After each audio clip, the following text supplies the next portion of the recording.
চিরাচরিত প্রথা মেনে বিনম্র ভক্তি ও শ্রদ্ধা সহকারে বেলুর মঠে শ্রী শ্রী মা শারদার 173তম জন্মতিথি উৎসব পালিত হল। ভোর 4:45 মাতৃমন্দিরে মঙ্গল আরতির মাধ্যমে অনুষ্ঠানের সূচনা হয়।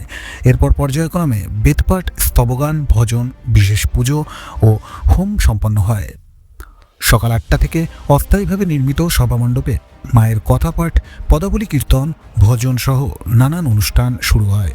সকাল 11টা থেকে প্রসাদ বিতরণ এবং দুপুর 3টেই ধর্মসভার মাধ্যমে দিনের কর্মসূচি সম্পন্ন হয়।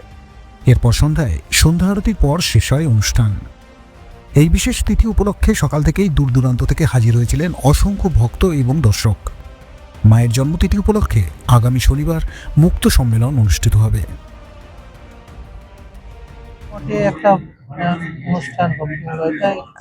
আজকে বেলুর মঠে অনুষ্ঠান মানে সারা ভারতবর্ষ, সারা পৃথিবীব্যাপী সারদা মায়ের 173তম জন্মতিথি। হাজারে হাজার লক্ষ লক্ষ লোক তো আর এমনি আসছে না দলে দলে। আজকে ঠাকুর মাকে দর্শন করার পর, স্বামীজিকে দর্শন করার পর যে ধর্মীয় অনুষ্ঠান হচ্ছে, ওখানে ধর্মীয় অনুষ্ঠান আমরা দেখছি। এই দেখার পর আমরা দুপুরে এখানে মায়ের যে প্রসাদ বিতরণ হয়, সেই প্রসাদ আমরা খেয়ে তারপর আমরা এখান থেকে যাব। শুধু আমি নয়, এই যে হাজার হাজার লক্ষ লক্ষ মানুষ, ভক্ত দর্শনার্থীরা আসছেন, তারা এমনি তো আসছেন না মঠে, নিশ্চয়ই ঠাকুর মা স্বামীজির আশীর্বাদ নিতেই তো আসছেন। আমি কল্যাণেশ্বর শিব মন্দিরের সেবায়িত। আমি আজ মঠে এসেছি সারদা মায়ের 173তম জন্মতিথিতে।